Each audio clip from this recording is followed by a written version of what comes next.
and gentlemen, good day and welcome to the Great Eastern Shipping Q1 FY26 earnings conference call. As a reminder, all participant lines will be in the listen-only mode, and there will be an opportunity for you to ask questions after the presentation concludes. Should you need assistance during the conference call, please signal an operator by pressing star then zero on your touchtone phone. Please note that this conference is being recorded. I now hand the conference over to Mr. Shivakumar, Executive Director and CFO. Thank you, and over to you, sir. Thank you. Good afternoon, everyone, and welcome to the quarterly earnings call for Q1 FY 25-26. I trust you've had a good look at the results which came out last evening. So we'll do a quick run through of the results and what led to those results, and after that we can have Q&A. Mr. Rahul Sheth is here with me, and we will be happy to take questions after that. Customary disclaimers apply. Our consolidated net asset value is up slightly quarter on quarter as a result of the earnings accrual to the cash balance. The net profit, while down significantly versus a year ago, is up versus Q4 FY25. And we've declared the 14th consecutive interim dividend, this time at 7 rupees 20 paisa per share, representing a payout of about 27% on standalone earnings. I'm not going to go through the numbers here because I'm sure you've had time to go through them since yesterday. Just here we have the standalone net asset value at the bottom, which is at 1120 per share, down from 1181 a year ago, which is of course due to the drop in the values of assets, but up from March, up slightly from the March number. This is what happened, and this is what resulted in those numbers. So you see Q1 FY25, we had the crude tankers averaging $46,000 a day, which is down to $33,800 in Q1 FY26. The product tankers averaging 37,000 versus just under 25,000. So that's a huge impact that we had.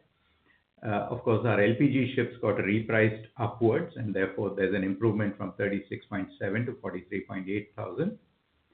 The bulk carriers as well went down from about 18,000 to just under 15,000.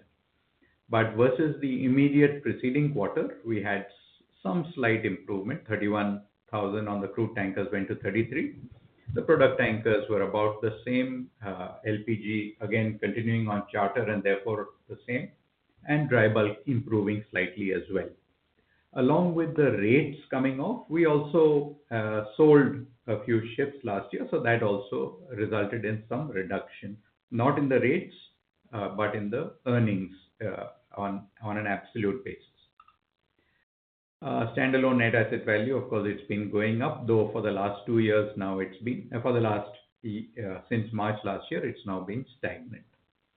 So we had mentioned this earlier that while asset prices can drop and therefore interrupt the growth in net asset value, earnings are quite strong, and the earnings growth and the cash accrual due to earnings sometimes compensates for the drop in the value of the ships themselves. This is the factors that led to the change in the net asset value. Similarly for the consolidated NAV, where you have a small drop in the consolidated NAV. Let's look at what happened in the shipping market. So you had the Suezmax earnings coming off from last year, and this is market earnings, and this is a market benchmark, so not necessarily reflective of exactly what the ships are doing.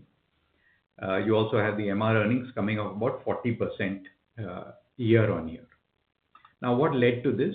The dirty trade, which is a crude tanker trade, was flat year on year in the first quarter, and which means that demand basically has plateaued.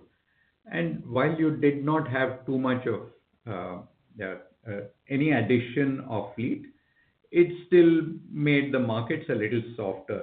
You would remember that last year we had the impact of the Red Sea closure, which happened in December 23.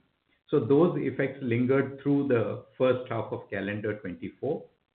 And that's why the rates were exceptionally high in Q1 of FY25, which is normally, Q1 is normally not a strong quarter for tankers. And therefore, that was an unusual quarter, and we came off from those numbers. The product trade also was flat year on year, and but mainly the long haul trade, which is from east to west, the eastern refineries exporting to the European Union, remained flat, and therefore you had a weak demand while you had the fleet growing by about 3%. Again, therefore the rates remain quite poor. Asset prices remain flat during the quarter, maybe about 5% down for older product tankers. But on a year-on-year basis, we are talking of 30% plus drops in product tanker values, especially at the slightly older end. The order books have been building up in the last couple of years, and still currently at 12% and 20% for crude and product tankers respectively. Coming to dry bulk, we had a slightly weaker quarter than the corresponding quarter in both the Capes and the Sub-Capes. And basically we have the coal trade declining. That was a major reason for the weak dry bulk trade demand and therefore rates. Iron ore trade picked up slightly, but that wasn't enough to offset. The global grain trade declined, which affects the smaller vessels more, that's the Sub-Capes. And bauxite continued its strength through the first quarter, and that grew 19% year on year. The bulk carrier fleet year on year grew about 3%, and the order book still remains only at about 10 to 11% of the fleet. LPG, our 4 ships, of course, are on the time charter market. Earnings were down, but still at pretty strong levels. So we are still looking at $40,000 a day on the spot market. The trade grew, and this is one trade that has been growing very strongly. But you also have the fleet growing, and you have a very, very significant order book at 30%. Looking at fleet supply, as I mentioned, the order book hit the bottom in 2023 or so for tankers, and it's been picking up since then. So you're now at 20% for product tankers and 12% for crude tankers. Looking at scrapping, of course, with these earnings, and the earnings even in dry bulk have been pretty decent. It more than covers operating expenses, and even if you have to do a dry dock in that year, and therefore the scrapping has been very minimal, and you can see that in the numbers. For the last 4 or 5 years, we've seen basically no scrapping at all. Looking at asset prices, they've been, as I mentioned, they've been sort of range bound, a little bit of movement in the last 3 months, maybe a 5%, up to a 5% drop in product tankers and bulk carriers, or for the slightly older and smaller vessels. Coming to the oilfield services business, we have the standard data, and we have our rigs. All of them have got contracts, which is what we had reported in the last quarter. 2 of our rigs, that's the Chetna and the Chaya, have got short-term contracts, a 4-month contract and a 7-month contract, both of which will start after the monsoon. So we're talking of October, November, December. And they will do those short-term contracts in India. We have got another rig coming off contract, that's a Chitra, coming off contract around December. She's already landed the next 3-year contract. And after doing the work between the contracts, she'll go back onto a new contract. Currently, the Chetna and the Chaya are waiting for their contracts to start. We have a very small standby rate on the Chetna, and we are idling and not receiving any payment for the Chaya. On the vessels front, all our vessels are more or less fixed through the year. Out of our 19 vessels, 4 are operating in the spot market on short contracts. And these are the most capable vessels which we have decided to operate on the spot market or on short-term contracts.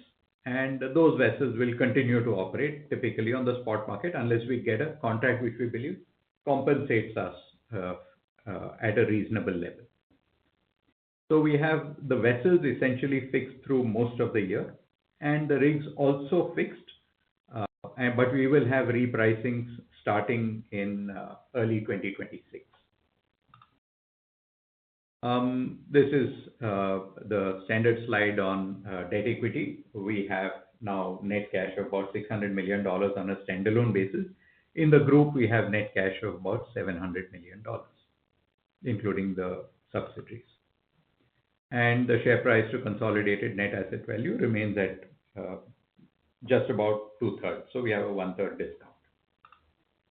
And finally, something that we're proud of, which is the foundation, which works in the CSR social sector. We have partnered with many NGOs, and we have hopefully helped to transform many lives. Thank you. And now we are happy to take questions.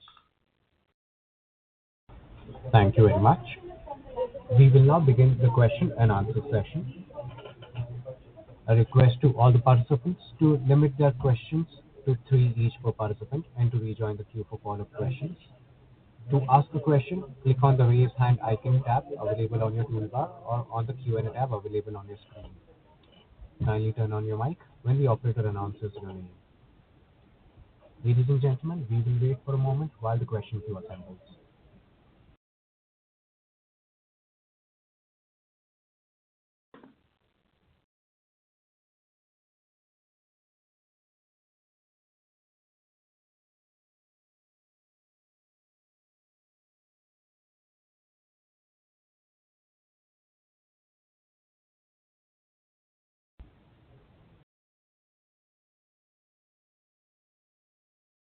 Our first question comes from the line of Mohammed Farooq from Pole Capital.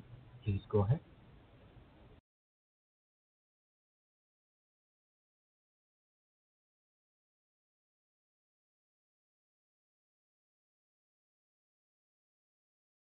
Hello. Mr. Mohammed Farooq, your line is unmuted. Please proceed with your question.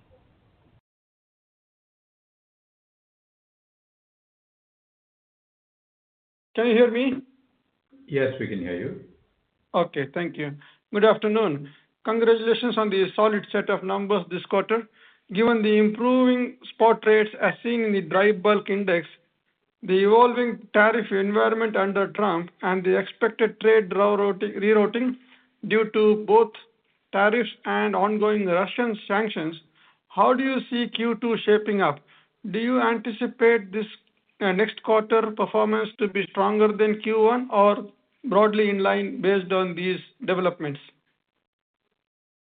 So we can tell you what rates are like today.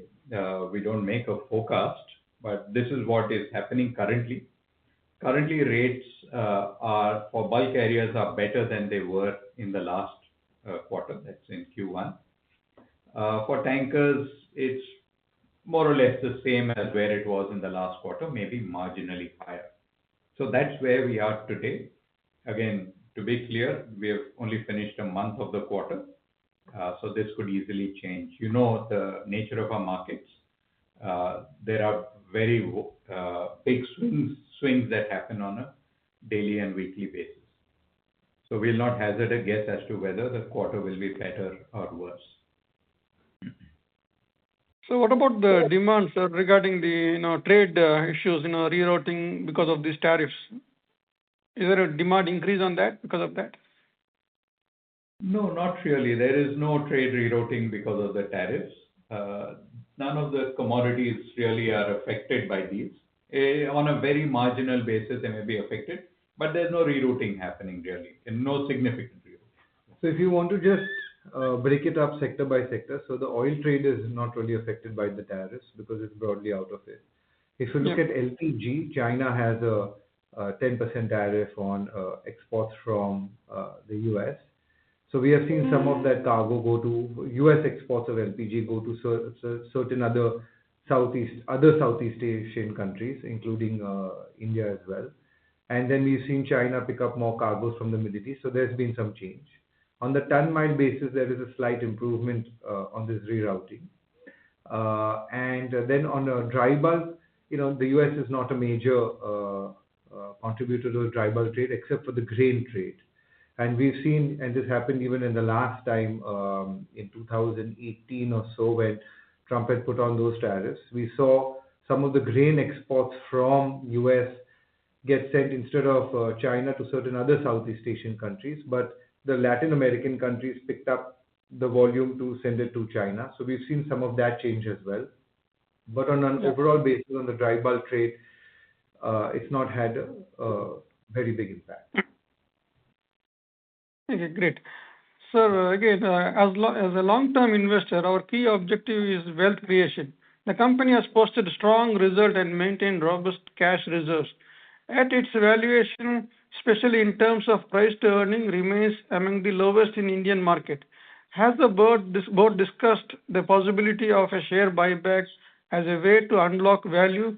Also, what other strategic measures are being considered or implemented to enhance the shareholder wealth and improve the market perception of the company's true value? Yeah, no, there has been no discussion around buyback at the board level, and when we do that, there will be all appropriate disclosures.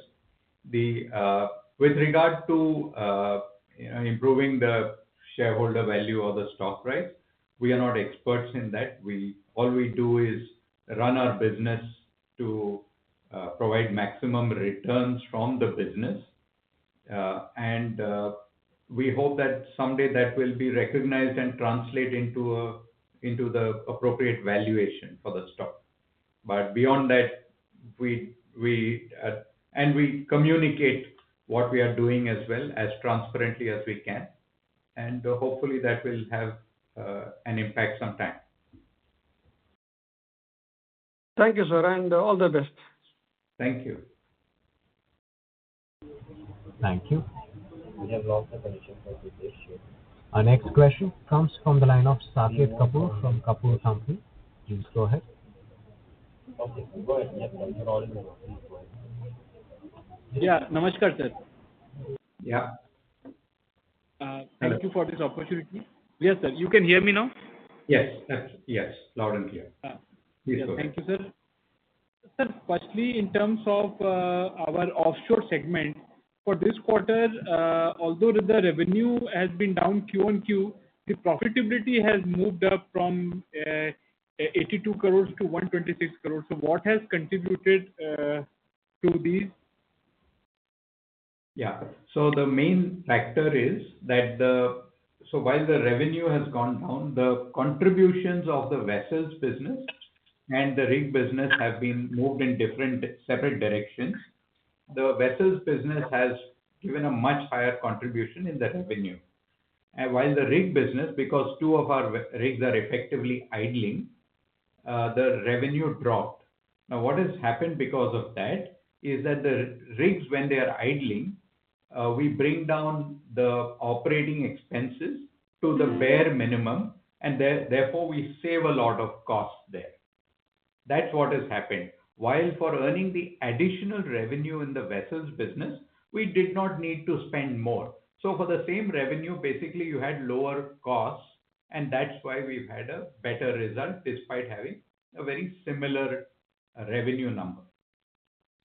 So can you provide the split between the vessels and the rig revenue for this quarter and also for the preceding quarter? We don't give out the numbers. It's as one segment, which is the offshore segment. But I can tell you that. Yeah, sorry. Please. No, you can continue. Compensated for each other more or less. So you mentioned that since the rigs were idle and there is lower cost attributed to the same, and the vessels revenue and the profitability being higher, so even the lower revenue has compensated for the same. This is what the understanding is. That's correct. Sir, for the rig segment, I think so, ONGC came out with a tender 1 quarter ago, I think so, maybe for 4 months ago, wherein previously there was some cancellation also, which happened because of the higher charter rate. But the rate at which the tender happened was way below than the previous rate. I'm just referring to the last rate where it was tendered out in the vicinity of 38,000 to 45,000 dollars, whereas the preceding were in upward of 70,000. So, what has exactly changed in the rig market? If you could just give us some more color, how the rig charter rates have moved, and also the capex outlined by the PSUs. Have they curtailed their capex, and because of this, our assets being sitting idle, we have lowered the rates just to offer not to keep the assets idle? What's the thought process, sir? So, and this question had come up in the last quarter's call as well, and we had addressed it there, but let me give you the short summary of it. The market was on an uptrend from 2021 all the way up to end of 23. In end of 23 was when we had the pricing where we were around $80,000 a day. I think it probably went up close to $90,000 a day. What happened in early 2024 is that Saudi Aramco, which is the largest hirer of rigs, customer for jackup rigs, suspended contracts for between 20 and 25 rigs in April, May 2024. That resulted in a change in the market, and therefore the market sentiment went down and rates went down as well. In our case, we decided that we would like to have the employment. While 2 rigs have got short-term employment, the 3rd rig, we decided that we would like to take that contract and keep the rig employed, even though the rates were likely to be much lower, and that's why we dropped the price and took that contract. So we wanted to avoid idling on that rig. So we decided it's better to take a low rate, which gives an EBITDA contribution, rather than keep the rig idling. So currently, what's the status in terms of the current charter rates, and when is are there further contracts for deployment of rigs pending, wherein we will be participating with the 2 idle ones, or what's the updates, sir, currently? Sorry, the 2 idle rigs have received contracts, short-term contracts. They are currently not working. However, both of the rigs have received contracts, one for 4 months and one for 7 months. Both of them will go onto those contracts by the end of 2025. And therefore, we do not currently need to look for work for them. Of course, they will come off contract in the first half of 2026. At that time, we will require to find some work for them. So currently, we are not necessarily marketing any rigs. And can you give some color on where the charter rates are, since the Aramco fiasco or the Aramco providing a lot of supply? You had the correct number, you are in the ballpark for the ONGC rates. Okay. And sir, last $40,000 a day. Yeah. Sorry, sir, I interrupted you. What were you telling? I mentioned a number of below $40,000. That was the correct range of contract. And lastly, sir, from the government PSU capex front, any understanding that we get in terms of the curtailment or? Yeah, this is not. You had asked this question as well. This is not public information. We don't know what's happening there. All we know is that some contract tenders have got cancelled. So actually, the number of rigs with the largest customer in India have got reduced. But we don't know what their long-term plans are really, or what are the plans for the next 6 to 12 months, whether they're going to come out with more tenders or not. Right, sir. And currently, sir, what portion of our business is from the government and how much is private? Sorry, you mean on the offshore business or the? Both. Total pie, sir, also, and offshore also. In the shipping business, it's a small part. When you say government, I'm including PSUs. It's a small part of the business, maybe less than 15% of our fleet is engaged in PSU business, in shipping. And in the offshore business, the two rigs are operating with the largest customer, who is the PSU. And one of the short-term contracts is also with the PSU. The vessels of the vessels which are operating in India, a majority are operating with the end client as ONGC. Whether directly or indirectly, they are working with ONGC. Okay, sir. And lastly, sir, on the shipping aspect, how do we book our order booking? If investors look at the visibility part, standing today in the month of July, what is the visibility we have in terms of the total fleet? How much, what kind of revenue have we booked, the charter rates, and how do we go on developing building the order book going ahead? On the building of the order book, yeah. No, the spot is we have maybe 20% of our fleet operating on charters, less than 20%. We are operating on charters. Typically, these are 1 to 2 year charters. And we take calls on this depending on the view we are taking on the market. If we get offered a good rate for a time charter, we would take it. Our default mode would be to operate in the spot market. And what are the conditions, sir? Current market conditions? Current market conditions are the same as what they were in the previous quarter. Dry bulk slightly stronger and tankers more or less the same. Okay, and all the raw raw materials. May we request to return to the question please. Questions? Thank you. I will do that, sir. Thank you.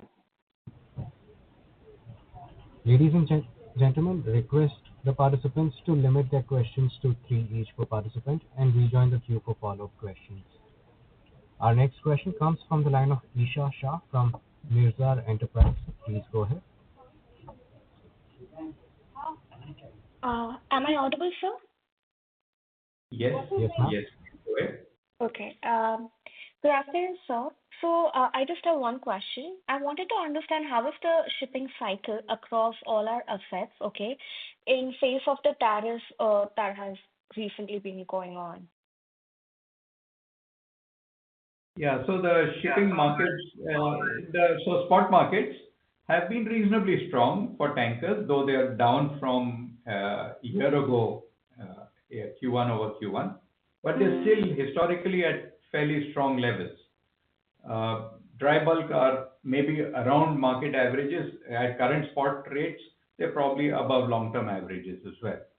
And LPG, of course, are very, very high in the long-term historical context. So that's where we are in rates compared to the long-term numbers that we've seen. Okay, so how do you see the cycle? Is it like, do we see it going upwards, or how do you see the cycle now? The market's been strong, so it's tough to see what can drive it upwards. For the market to get stronger, you need either end user demand to go up, or you need some logistical disruption which makes the fleet less efficient. On the disruption, one never knows what can happen, but on the demand side, it doesn't appear that economies are doing very well. So there's not going to be a big demand upside, really, whether it's in oil or dry commodities. So it doesn't, the general outlook would be either you hold at this level or it gets weaker, rather than having any upswing from here. Then, of course, you could have, say, seasonal improvements in oil demand, etc. But otherwise, the cycle is already pretty strong. Okay. Thank you so much, sir. Thank you. Thank you. Our next question comes from the line of Himanshu Upadhyay from Bugle Rock PMS. Please go ahead. Hello, good afternoon. Am I Hi, audible? Himanshu. Yes. Yeah, hi. So my first question was on regarding this loan we are giving from Great Eastern Shipping to GIL at 450 crores. Okay. When we look at the consolidated balance numbers, what we give in the presentation, and standalone, the difference between the net cash is around 1,000 crores. Okay. So, and one of the largest subsidiary or working subsidiary for us is GIL.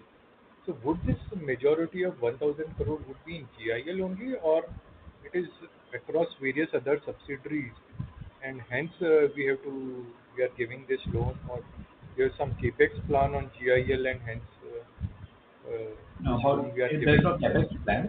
Sorry, yeah, I got the question. There's no CapEx plan. About 50 to 60% of the cash that's there is sitting in GIL itself. The issue that is there is that the loan is in India, and a lot of the cash is in the overseas subsidiaries. There is some inefficiency in bringing the cash from the subsidiaries as of now, and therefore it was felt better to do this transaction. Okay. Okay. And one more question, just to understand your thoughts. Nearly 1 year back and 1.5 years back, it seemed we were much more eager to have a replacement of older ships with newer ships. Okay. And as of today, when we see the product tankers and dry bulk, which is 5 to 10 years age, uh, is down by 15% or 10 to 15 or whatever those percentages. Uh, that eagerness seems to be much lesser, okay, to renew the fleet. Though we have done one transaction, but it is after a very long period of time. Okay. So, any thoughts on that? Why at 1 year back it seemed we were much more eager to replace the thing, and right now we are going much slower when the prices are down nearly 15%, So 20% lower Himanshu, for there has been product no tankers. change in strategy on that front. We are as eager as earlier to continue with the switch strategy. You should just keep in mind that if asset values have come down 20-30%, basically they come out for the ships we are going to buy and the ships we are going to replace them with. So the delta, the extra capital that you will end up investing to conduct the switch strategy broadly remains the same. So there's been no change of thought on that. It's just that we also look at when the ships are reaching those age profiles at which to conduct the switch. That's all. But per se, you still find the markets to be expensive, and you are not thinking about expanding the fleet. The focus is just replacement currently. Yes, at the moment it is to replace. And one more thing, on the offshore side, you stated that the besides jackup, the other segment has done pretty well, and hence the numbers are much better. Uh, is there any dry docking which is pending? Because before to give before the jackup goes for these two orders, even if it is short term, or you think this is the status quo for now, or for next Sorry, can you just explain that last statement? I could not hear it clearly. No, I was saying that we had stated that the offshore segment did well because of vessels which did pretty much better. Yes. Then, I was just asking that is there any dry docking expenses pending which before the jackup rigs go for tenders So in next few months? before every jackup tender that we deploy our rigs, there is some amount of work that gets done on the rig. But that's part and parcel of the business. That is a certain amount of expenses you'll expect in every year. Of course, in this year, like Shiv had mentioned previously, we've got 3 rigs going on to contract. There are years where, if all the rigs are fixed out, then there may be, you may not have a rig coming off contract getting repriced. But generally, before a rig goes on to contract, there's always a little bit of expenses that we have to incur. Yeah, if you're looking for whether there's lumpy expenditure, yes, there is lumpy expenditure when a new contract, Yes, when you go on to a new contract. we expect that in the third and fourth quarter. Yeah, so I was just trying to understand if there is Yeah. some large lumpy capex on dry docking which is pending. And Yeah, on Yes. preparation, On not pre- quite dried off. Yeah, not quite dried up, but preparation for these contracts. Yeah. and on some of our ships are Chinese built, okay? How has that settlement happened? Because many of the ships are generally trading between US and Europe and all those routes. So, any port penalties or all those, and is the market settled, or there are still some disruptions happening for the Chinese-made ships which end up going to USA? So we have very few Chinese ships. I think it's four or five.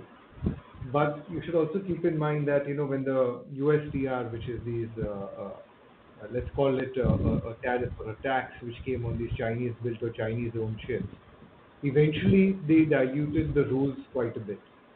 So you know, if you're trading within 2,000 nautical miles of US, they're exempted. If you're below 81,000 deadweight, you're exempted. So we've done a calculation to see what is the impact of the Chinese-owned, Chinese-built, and it only comes to about a few percentage, meaning like 2% or 3% of the entire world trade that would get liable for this tax or tariff.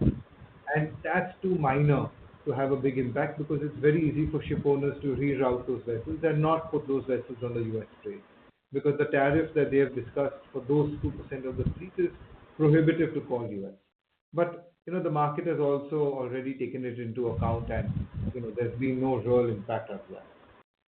And it's already come into force as well. Yes, Yeah. but it will not. Yeah. Yeah.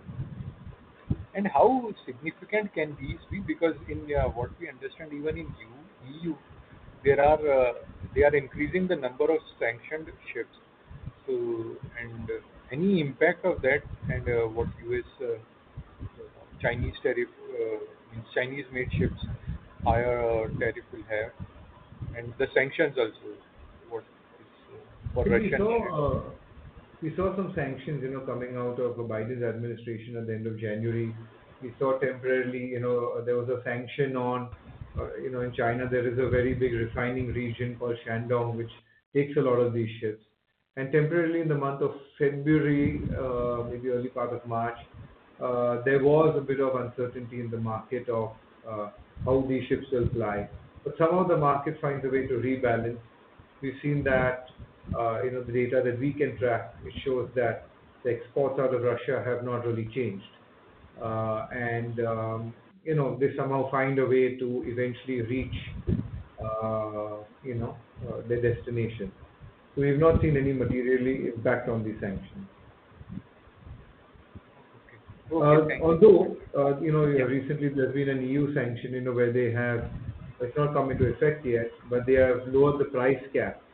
And they basically said that if the price is below $60, you can, international legitimate owners can lift cargo from Russia and transport them. And a lot of Greek owners were doing that. So maybe 30-40% of the Russian exports were carried on legitimate trade, non-sanctioned trade. Now that they have put in a cap of $45, which is much lower, we'll have to see how that pans out because that's a big change. That's coming into effect in the month of September. Right now, they've given some time for the previous contracts to wind down. So we'll have to see how that comes out because that's a big change. That's the first big change on the pricing broadly from the start of the war, which was 3 years ago. Okay. Thank you. Thank you. Thank you. Our next question comes from the line of Karan Bhatia from MAIQ Capital. Please go ahead. Thank you. Second question from Hello. Yeah, good evening, sir. Hi. So congratulations on acquiring the Kamsarmax vessel. So the company has engaged in substantial divestment of crude carriers over the period. So what's the major reason for this? If you could just throw some light on it. Sorry. Crude carriers over the period, we reduced the crude carriers. What is the major reason? So basically we had, a few ships which hit an overage limit, and therefore they had to exit the fleet. This happened, a few years ago. At that point in time, then the Russian war took place, asset values rose, and we did not basically switch those asset classes out. So they just naturally ended their tradable life.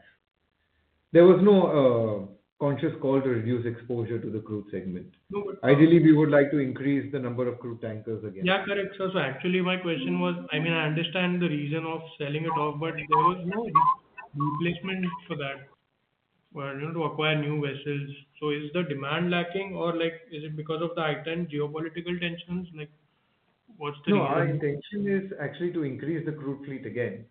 So what happened was, and another participant asked us on this call on our switching strategy. So what Correct. happened is in 2022, once the Russian war took place, of course, the market increased substantially. Along with it, asset prices increased as well. Some of those crude tankers exited at the early part of that cycle. The Russian war, of course, has lasted a much longer period than we thought. We then had the Red Sea disruption, which kept the markets higher. Sometime in the end of Cal 23, we decided that because we had lost, we had peaked at 48, 49 ships some time ago. We were at about 41, 42 ships in the end of 23.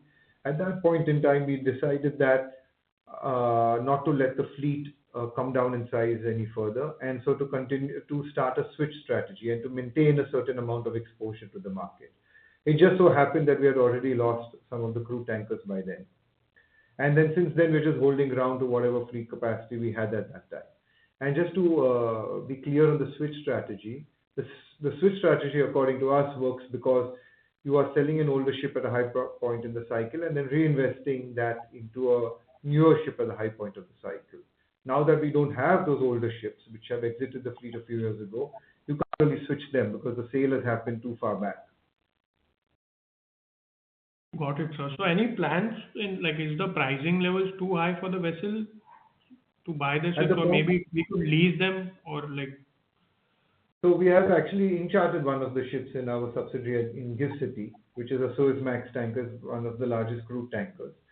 So we have done that, but at the moment we're not looking for any incremental purchases. got it, sir. Thank you. I'll get back in you. Thank you. Ladies and gentlemen, we'll move on to the text questions. The first text question we have is from the line of Surendra Yadav. And the question is, what's the rationale for ECB refinancing and GIL? Similar arrangement could have it been done during the last refinancing, which I believe was due in Q4 FY24. What changed from then to now? Why are we deploying cash at 7.5% ROI when IRR benchmarks are 10 to 15%? So the loan which has been given to the subsidiary is over a period of 2.5 years. What we felt now is that the amount of cash which is sitting with Great Eastern Shipping is not something that we can deploy within this period, and therefore this is effectively surplus cash at least for the next 2.5 years, and we decided to do it now. To measure this versus the ship IRR, which is over a much longer period of time, would not be correct.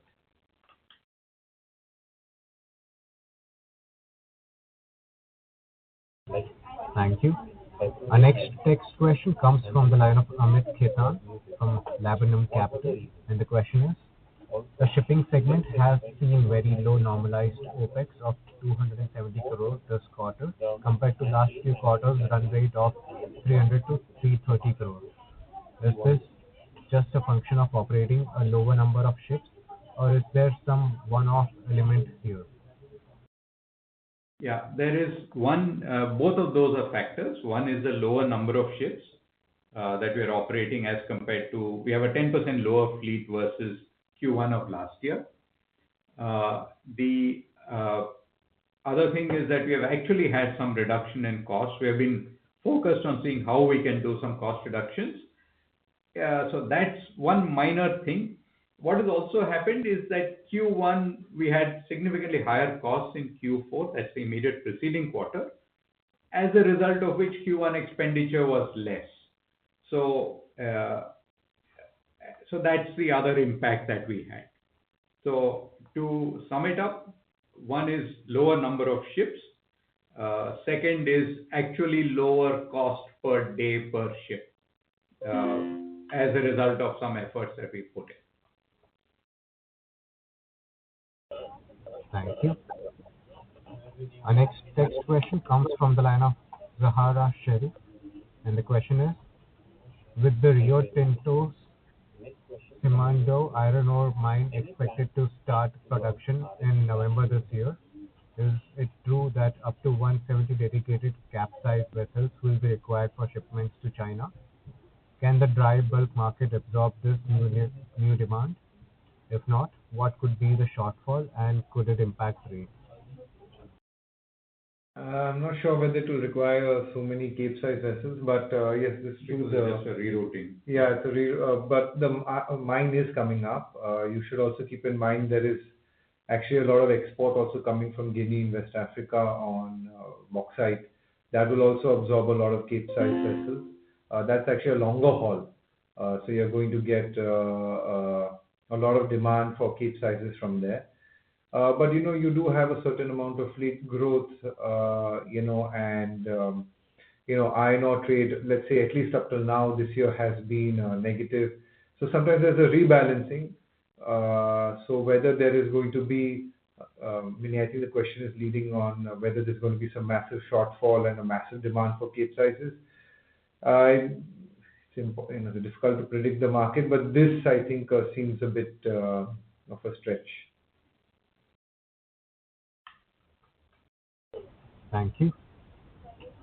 Our next text question comes from the line of Kuldeep Singh, an investor. And the question is: what will be the catalyst of offshore utilization and rates? Will it be an increase in oil prices or more countries planning for exploration investment in their respective geography to avoid energy dependence? Yes, this is true. The utilization rates for the offshore rigs and the vessels have come off since early part of Cal 24, but they still remain decently strong. And yes, eventually it just boils down to the oil companies' confidence in their drilling activities. Thank you. We have a text question from the line of Surendra Yadav, and the question is: in continuation with previous question of GIL ECB refinery, can shareholders expect higher dividend payouts in case of similar markets, given that the management feels deployment of capex is constrained? Yeah, so you could see that the dividend payout, which was running at around the 20% mark in the last 3 years, has already gone up in this quarter at 27% payout ratio. So that's one indicator. We are not saying that this is a change which is being done permanently, but there has been an increase in the dividend payout ratio. Again, it will be a function of whether we feel we can deploy the capital or not.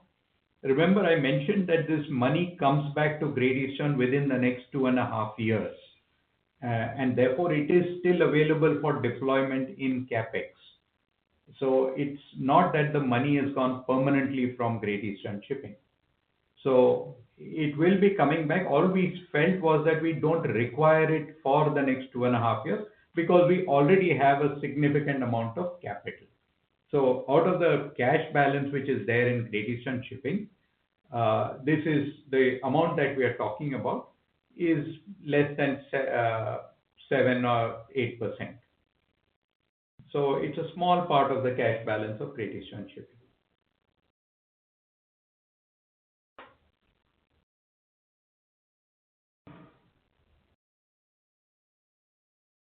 Thank you. Can we the voice questions? Yeah. Sorry, we have a follow-up question from the line of Mr. Saket Kapoor.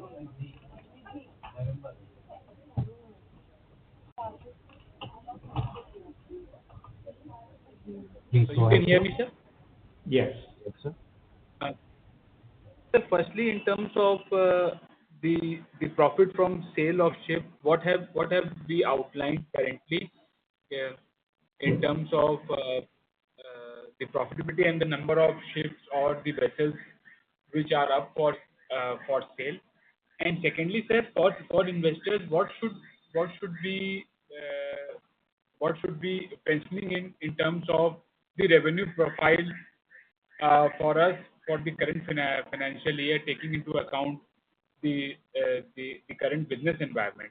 And third point, sir, you were answering to one of the text question about the capsize vessels requirement not moving up even when there will be a mine for iron ore from New Guinea getting upstream. So can you explain what you were trying to allude to that reply Yeah, once again?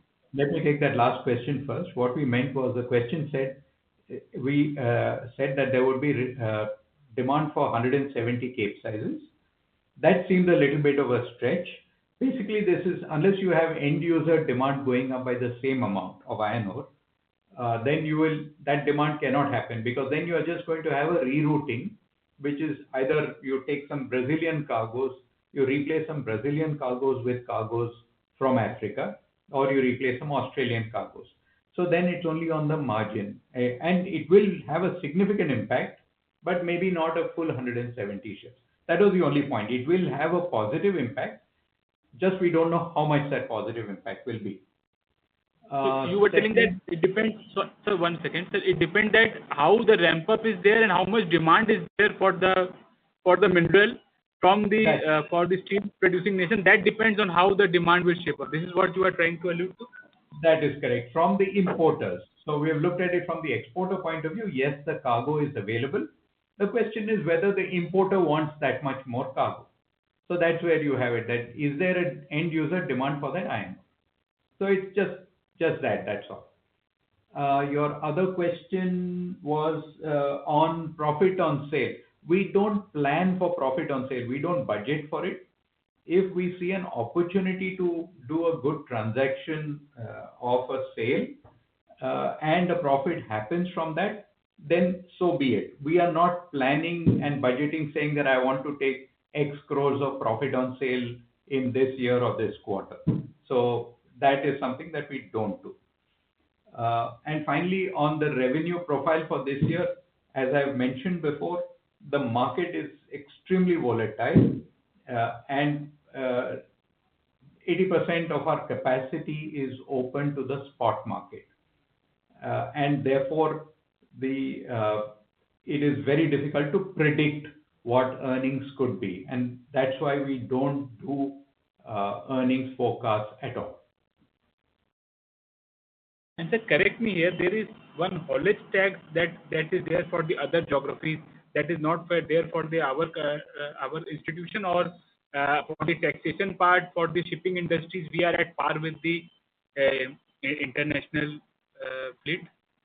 On income tax from profit from operating ships, that's on freight and charter hire income of ships, we have something called tonnage tax, which is very common across the world.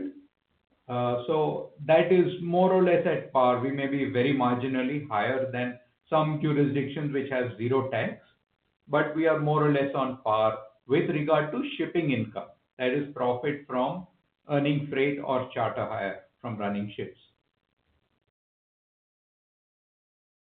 Right, sir. And if I may add just last point, how are Yes. the consumption of spares and stores and the fuel part of the story? How are those line items, the cost shaping up, and how are we aligned to mitigate any adverse impact of the same, sir? If we take the Q-on-Q number for the spares and stores, that has gone down significantly. So what does this lowering of spares and stores explain in terms of a Q-on-Q basis? Yeah. Just on that, I would not read too much into it. One is it might be just on account of having fewer ships. The second thing is we expense these spares costs when the spares reach the ship. It could just happen that we were not able to deliver the spares on board the ship during the quarter, and therefore it's got postponed to maybe July or August. So don't read too much into it. These things can happen just due to logistical reasons. Yes, we have made an attempt to bring down the cost of running the ships, but don't read too much into one quarter's data. What is then the key raw material for running? That is the fuel only, I think so, that is needed. For that, we have long-term. No, in a voyage charter, fuel is the largest cost, but that's only for vessels which are on voyage charter, which is a very small proportion of our fleet. The rest of the vessels typically are on contracts in which we don't take the fuel cost on our account. So our exposure to fuel price changes direct exposure to fuel price changes is very minimal. So sir, lastly, to conclude, the fixed cost component for running the entire fleet is what, and what are the variable costs? So the largest fixed cost component for running a ship is crew expenses, which works out to around $3,000 a day. So that's the largest, $3,000 to $3,500 a day. That's the largest fixed cost expense, which we have to. Other are all variables. Others are all smaller costs. So you might have maintenance costs, which may, including lots of things, may work out to about 2,000. So those are all much smaller costs. Again, in the context of the revenues, these are pretty small, and these are fixed costs, and they don't change that much on a year-to-year basis. Thank you, sir, for elaborating all the answers. Hope to join again. Thank you. Thank you. Thank you. We have text questions, and the next text question comes from the line of Gaurav Jha, and the question is, what is GE shipping dividend policy and how it is calculated? Yeah, so the dividend, when we consider the dividend policy says that we will take into account whatever other capital requirements may be there for the business while calculating the amount of dividend that can be paid. So when the board has a discussion on how much dividend is to be paid, we also say how much would we like to retain for the modernizing of the fleet, for the expansion of the fleet. So that's how it is calculated. Thank you.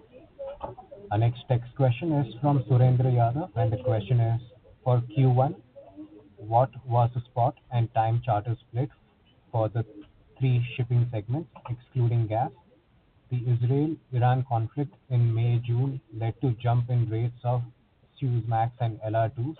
Was management able to lock in some contracts during the heightened spot rates? Yeah, so the spot exposure in crude tankers is 100%. Spot exposure for dry bulk is probably around 80 to 90%. And when I say spot exposure, that means contracts of less than 6 months. And for product tankers is probably around 85% or for product tankers is about 70% spot exposure.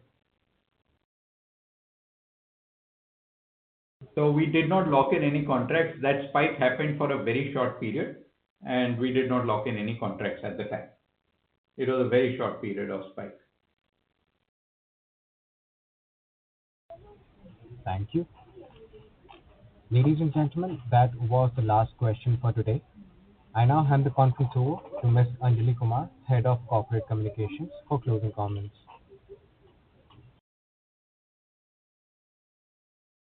Thank you everyone for joining in to our call today and for engaging with all your deep dive questions. The transcript of this call will be on our website, and all of you are free to reach out to our IR team as well, and we'll be happy to have a meeting or a call with you. Thank you so much. Thank you, everyone. Thank you. On behalf of the Great Eastern Shipping, that concludes this conference. Thank you for joining us, and you may now disconnect your line. If you found this video helpful, please like, share, and subscribe for latest upcoming videos.